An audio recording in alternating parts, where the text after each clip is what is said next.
I'm Dorothy Vicary. I'm a volunteer here at the Vicary house, and I'm also a master gardener. Our first plant was the feverfew. Feverfew belongs to the chrysanthemum family. It was used in earlier times for disinfection, for reducing swelling, and nowadays it has become a name for helping with migraine headaches. Our next plant is the soapworth. Soapworth was used in earlier times for making soap. It is a very mild soap, and it was used especially for delicate fabrics and for lacing. In modern times we use it for people who have allergic reaction to the manufactured soap. This soap is tolerated by a lot of people. It was also used as a laxative. Next plant, a gray plant, that is sage. Sage we nowadays use as a kitchen herb. It's very familiar with our turkey at Thanksgiving, and it flavor, but it also reduces gas build-up in the stomach. But in earlier times it was mainly used for helping with respiratory problems such as cold, cough, and sore throats. Plant is hyssop. Hyssop is used in earlier times. It is used for coughs. In addition to that, it was also used for gallbladder problems, for kidney problems, and especially for high blood pressure. Plant is savory. Savory is used in the kitchen for people who are on saltless diets. It gives a good flavor. It was also used for infections and to increase the appetite. Good King Henry. Good King Henry is actually a vegetable, but it was helpful, very helpful for vitamin C deficiency and iron deficiency. Wormwood or Artemisia is what the name says.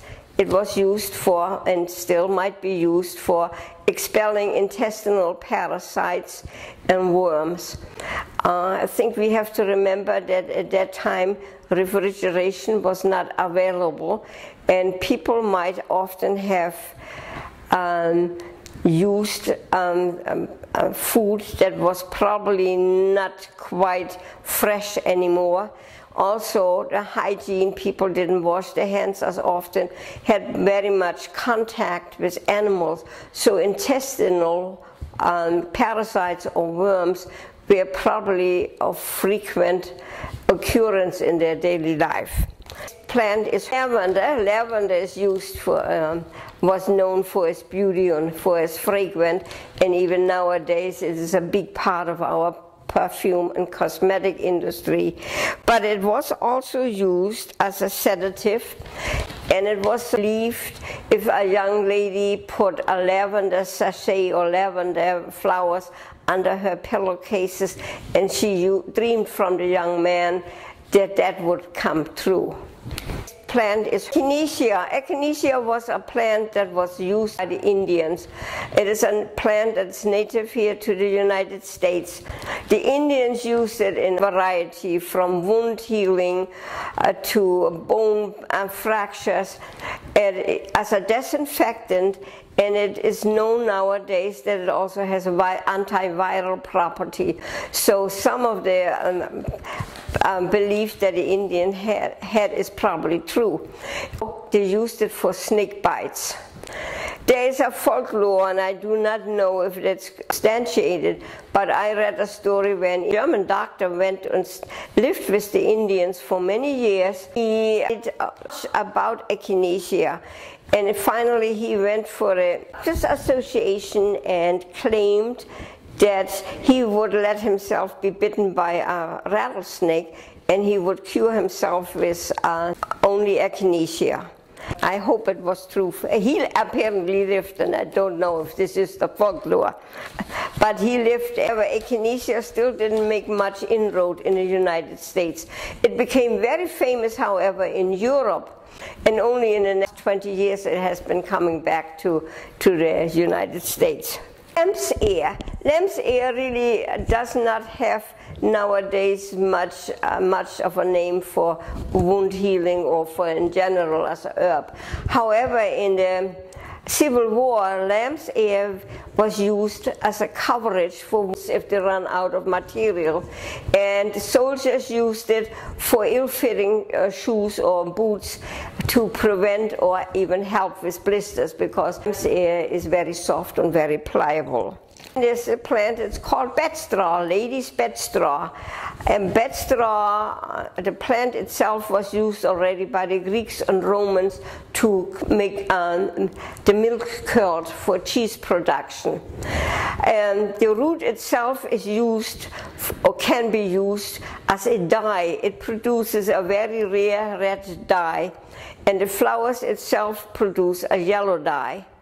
Nowadays the name, I would like to refer to the name as ladies' bedstraw, and the reason for that might be that when the plant's dry, it becomes not brittle, it stays soft and pliable. However, this plant is not very productive, so whenever the plant was used for mattress stuffing or for chair upholstery, the ladies' mattress was stuffed with bedstraw. The men still use straw for their stuffing.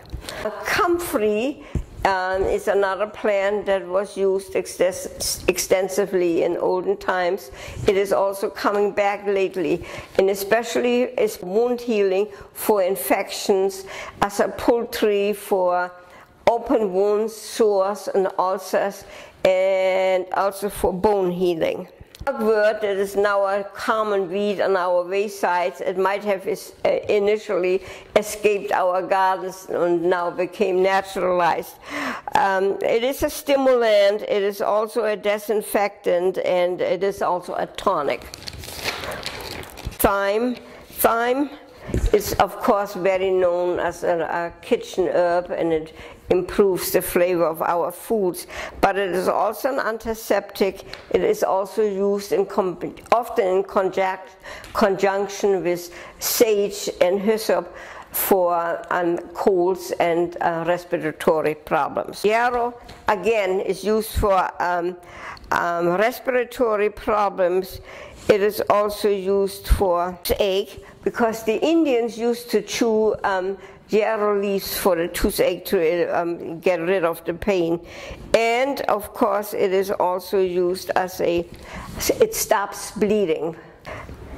There's rosemary. Rosemary is a very pretty plant. It's unfortunately not winter hardy, but the rosemary is used nowadays mainly in the cosmetic and perfume production. But it has the reputation that it can improve our memories. And it is known that in olden times, when the Greek scholars went for their examination, that the scholars put a garland of rosemaries around the head or the neck that would help them with the exam problems. Ladies' mantle. Ladies' mantle is used, or was used mainly for female problems during a menstrual cycle, through menopause, and also during childbirth. Net. It's a diuretic, an antiseptic nowadays that we found out what it really is good for. In earlier times it was also used for wound healing and for problems with digestions. Foxglove, this is a pretty flower, and we nowadays more or less enjoy their beauty. But foxglove was used since the early 1820s as a heart stabilizer, strengthens the heart, and to combat irregular heartbeat. Even nowadays it is used for that purposes. It's under the Latin name of digitalis, and people who have heart problems are probably quite familiar with that. Bethany is used for a lot of things. It was used in earlier times. It had a reputation that it could destroy cataracts. It also was used against a stroke and also against bladder problems. And it is a mild sedative. In England, Bethany had a reputation that it would be good for almost everything. And if a young girl had a lot of virtues, it often was said she is as good as Bethany. This pretty flower, that is malva, that is also used for infection and especially for cold and for colds and for coughing. Rue is a stimulant. It helps with varicose veins. It is a laxative, but it is mainly, or was mainly, used as an insect repellent. Farmers whose cows and animals suffered for a lot with flies during the summer got out and brought big branches of rue and hang it in the rafters of the stable. That would help to reduce the fly problem. Of course, it doesn't completely eliminate, but it certainly reduces. It has a very strong flavor. We have valerian in the garden. Valerian is an old plant that has been used to improve sleep with people who have problems. It is a mild sedative, and it has for some people it has a pleasant odor, and mainly the roots were used for that purposes. Calendula is pretty real flower that was used for dyeing, but it is also, again, was used as an anti-inflammatory plant. It was also used for varicose veins and for healing wounds.